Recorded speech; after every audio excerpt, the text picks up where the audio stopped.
Hello students, today I am going to discuss about the Schwarzschild rule of elimination reaction.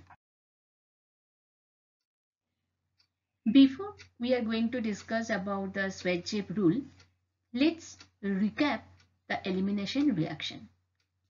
Elimination reaction takes place in alkyl chloride or alkyl alcohol. So here you can see this is a Lg, means leaving group. It may be a chloride, bromide or iodide, or it may be a OH, alcohol. So OH is not a good leaving group, so it has to convert to the H2O plus, then only it will be acting as a good leaving group. And the carbon which is attached with the leaving group, that is called the alpha carbon.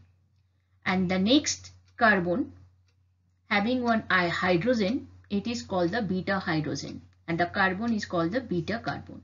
So that means in the elimination reaction, there should be a beta hydrogen. Then only a deprotonation will happen and we'll get a CC double bond. Now let's look at the mechanism. So this is a general mechanism of elimination reaction. First, breaking of carbon and leaving group bond. So now you can see this CLG bond is breaking, leaving group is leaving. A carbocation is generating on the alpha carbon. Now the beta hydrogen leaves, means a deprotonation happens in presence of base, and then we are getting a double bond. So this is a general mechanism of elimination reaction. So I think we all are familiar that whenever a elimination reaction happens, there is always a competitive reaction, that is the nucleophilic substitution reaction. So now here let's recap the nucleophilic substitution reaction and the elimination reaction. So we know there are two types of nucleophilic substitution reaction, SN1 and SN2. Similarly, there are two types of elimination reaction, E1 and E2. So whenever SN1 happens, there is always some extent of E1, or in other way I can say whenever there is a E1 reaction, there is some SN1 reaction is taking place. But due to different reactions conditions, sometimes SN1 dominates over E1, or sometimes E1 dominates over the SN1. So however, that conditions now we are not going to discuss in these videos. Just recap that SN1 and E1 reaction. So in SN1 reaction, here you can see that leaving group leaves, a carbocation forms, then nucleophile attack to the carbocation and a new bond form, carbon nucleophile. But in the elimination reaction in E1 mechanism, similarly leaving group is leaving, a carbocation is forming. Now in this carbocation, any nucleophile is not attacking. Instead of that, here nucleophile is acting as a base and deprotonations are happening and a double bond is generating. So I think now it is clear to you that what is the difference between SN1 and E1. SN1, carbon leaving group bond breaks and a new bond forms between carbon and nucleophile. But in E1 reaction, carbon leaving group leaves and a new double bond forms between these two carbon. So that is the main difference between SN1 and E1. Now let's understand the difference between SN2 and E2 reaction. So similarly like SN1 and E1, whenever SN2 reaction happen, there is some E2 reaction, or in other way, whenever there is E2 reaction, there is some SN2 reactions.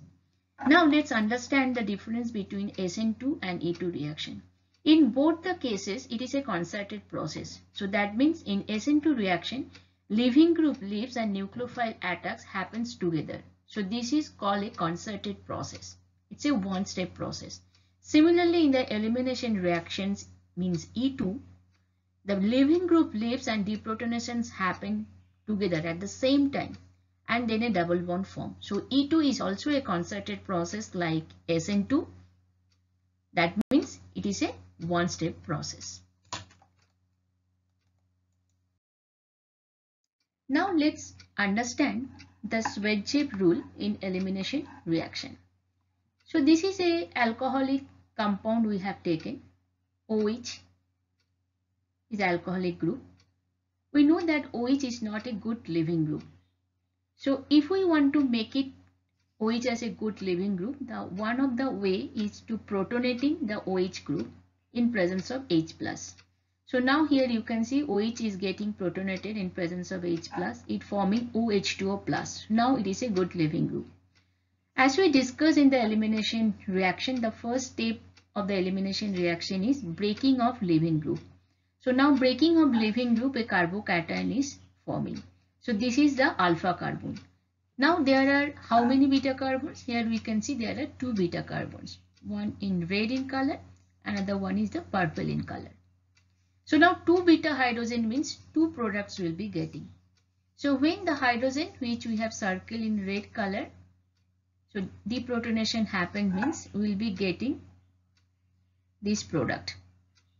And this is the less substituted alkene. So let's write it down that we are getting A alkene which is forming due to the deprotonations of beta carbon which we have circled in a red color. Now another beta hydrogen is also present, so that we have circle in a purple color. So if the deprotonations takes place of this particular beta hydrogen, we are getting another alkene molecule. Let's mark it B. So here you can see this is a more substituted alkene, compound B, and A is a less substituted alkene. So now let's understand the Schwarzschild rule.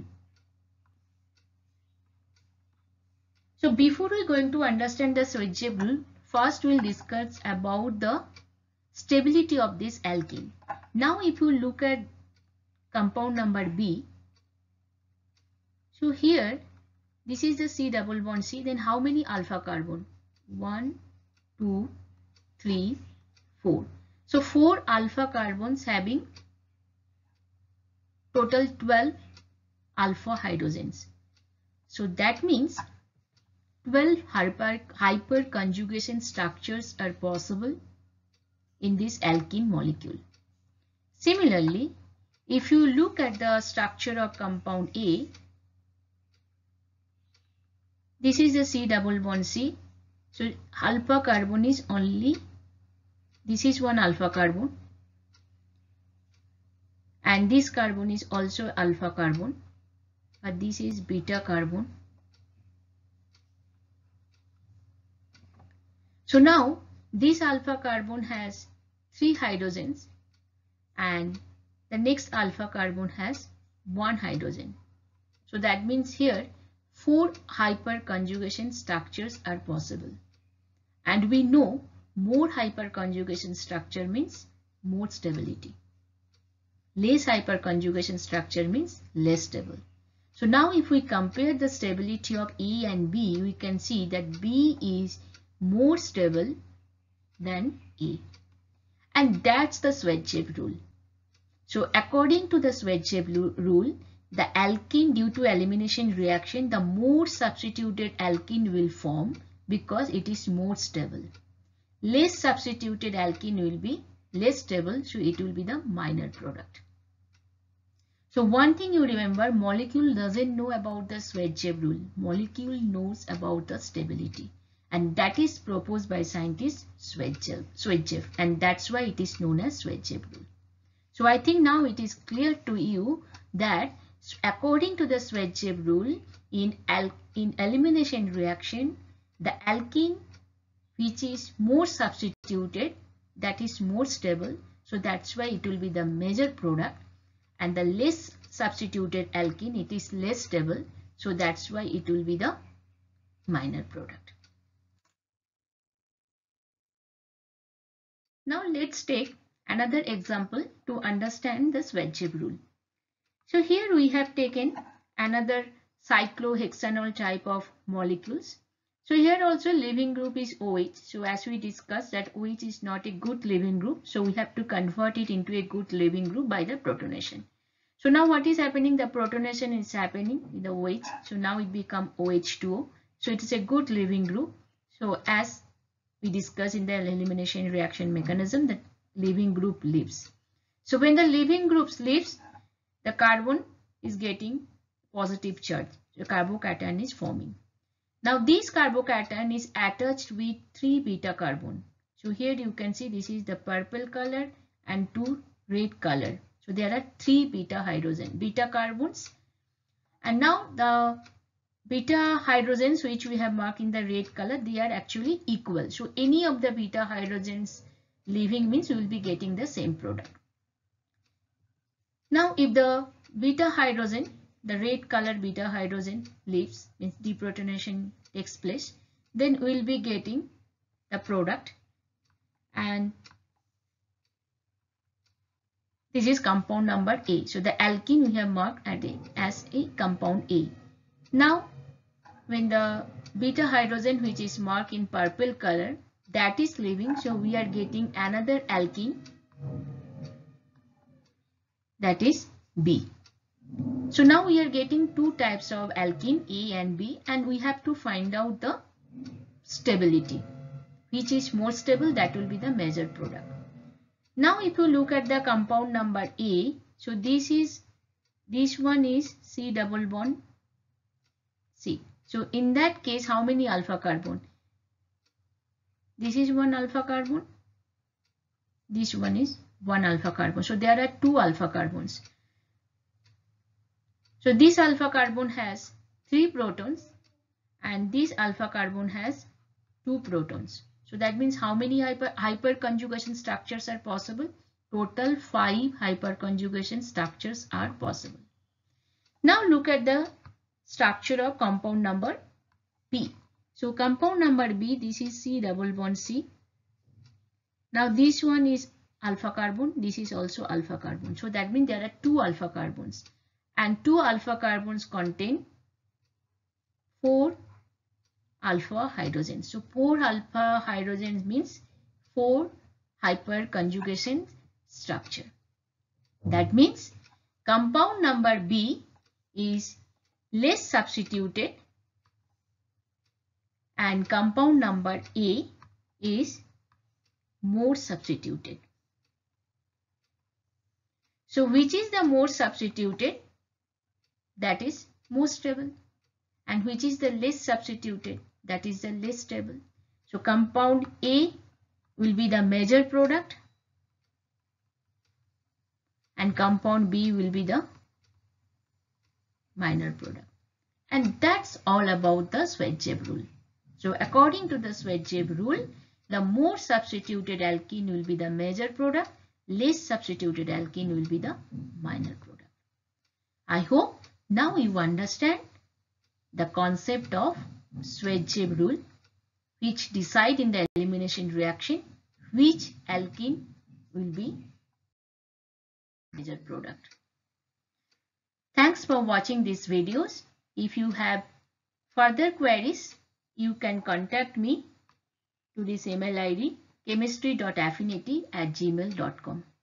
If you really like these videos and you feel that it helps to clear your concept, please subscribe my channel and share with your friends. Thank you.